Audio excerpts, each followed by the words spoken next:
Welcome back to MADTV's coverage of NUS Conference 2011. In this episode, we'll be looking at the elections for the 6 full-time officer positions in the NUS. First and foremost, there was the presidential election, in which we saw 4 candidates running. First, there was Mark Bergfeld, a prominent socialist activist and a member of the National Executive Committee. He stood as a hard-left candidate under the slogan of "For Fighting NUS".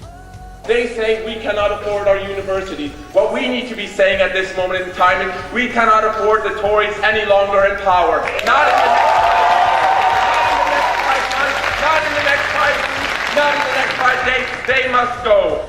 Next, there was Liam Burns, the current president of NUS Scotland. He stood on his record in Scotland of saving EMA and keeping university education free. He had the backing of every students' union within Scotland. EMA saved, and a government U-turn from a 1.7 million cut to bursaries and an investment of £15 million.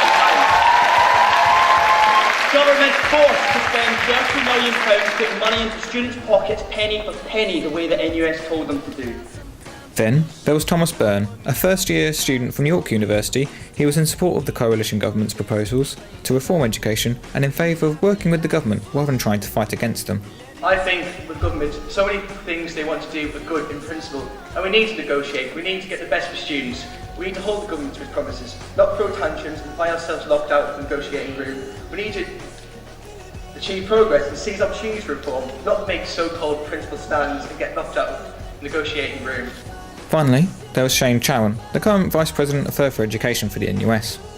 He was the favoured candidate by many of the National Executive team and stood upon the idea of working together to do things differently. It's too easy to say that we mustn't be forced to choose between demos and lobbies. It is a cliche to say that FB and HE need to be united, and it is the cheapest of all talk to say that we need activism as well as lobbying. The last 5 national presidents have said that in this election speech, even Aaron. Though the elections may take place at the ballot box, they begin as soon as you arrive at conference, with dozens of delegates fighting to get your support for their candidate. On the first night of conference, there was a hustings question time held at 10 PM in a separate hall, giving many delegates their first chance to see and hear from all the candidates. Finally, before the vote on Wednesday, a 5-minute speech was given by each of the candidates. The votes were then collected, counted, and the result given a mere couple of hours later. And the winner of the election and the next national president for the NUS is Liam Burns. Scotland, the check shirt is on. It just got serious. Staff who taught Scotland are the lazy kids. They never make me tea. They sit and criticise my clothing on a daily basis. I'm not quite sure what they actually do. More of that, please. That's the sort of feedback that I want to be giving. That was a whistle, by the way, if you didn't hear, and I'm attractive.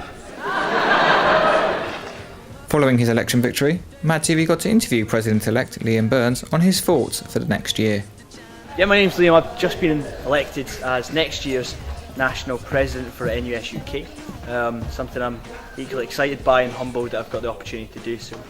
Coming from Scotland, there's a number of things that hopefully will help me in the job. One, we're lucky that we don't pay fees in Scotland at the moment. That means I've been insulated somewhat from the consumerisation of students down here, and we really have to win back that narrative that we're not customers, we're partners in education, and that's why fees are so insidious and they need to go as soon as possible. But equally it shows that there is an alternative. What the coalition government's done is absolutely a political choice, it's not a necessity. That's been proven by the devolved administrations across the UK. So I'm really excited about making those arguments and working with student unions across the UK to try and win back the type of education sector we all know that we need. One of the things we made a mistake in is separating how you fund the institution from how you fund the student. And I hope this year we're going to really reclaim some of that ground of what is good student support. There's a debate just now locally in institutions, do you have a fee waiver or do you get that money into students' pockets? We need evidence to show what works for students and what doesn't in financial student support, and hopefully that means we can make some pretty big wins pretty soon.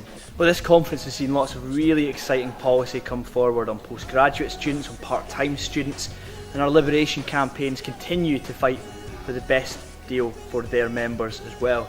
So going into things like the white paper, continuing the debate about how you properly fund students and ultimately how do you get rid of the current fees regime, we'll be working across all different types of students to make sure we get a deal, not just for the 18 to 24-year-old school leaver undergraduate, that traditionally we're good at representing, we need to go a lot wider than that, because education is a lot wider than that. Well, that was the presidential election. What about the other 5 full-time officer elections that took place at conference? Usman Ali was re-elected as Vice President Higher Education under a campaign of Vote Experience for a second term. Tony Pearce was elected as Vice President Further Education after sitting on the National Executive Committee for the Further Education Zone last year. Ed Marsh, current Vice President for Union Development, was re-elected to the role and gave particular note to wanting to engage students on apprenticeships. Pete Mercer, a current member of the National Executive Committee, was elected as the Vice President for Welfare for the NUS. And finally, Danny Grafferty was elected to the role of Vice President Society and Citizenship after sitting on the National Executive Committee last year. Thanks for watching and stay tuned to MADTV. Hi, I'm Ben Whittaker, NUS Vice President Welfare, and you're watching MADTV. Hello, I'm Lember Topic, and you're watching MADTV. Hello, I'm Aaron Porter, and I'm President of the National Union of Students, and you're watching MADTV. Hi, my name's Liam Burns, I'm now President-elect of NUS UK, and you're watching MADTV.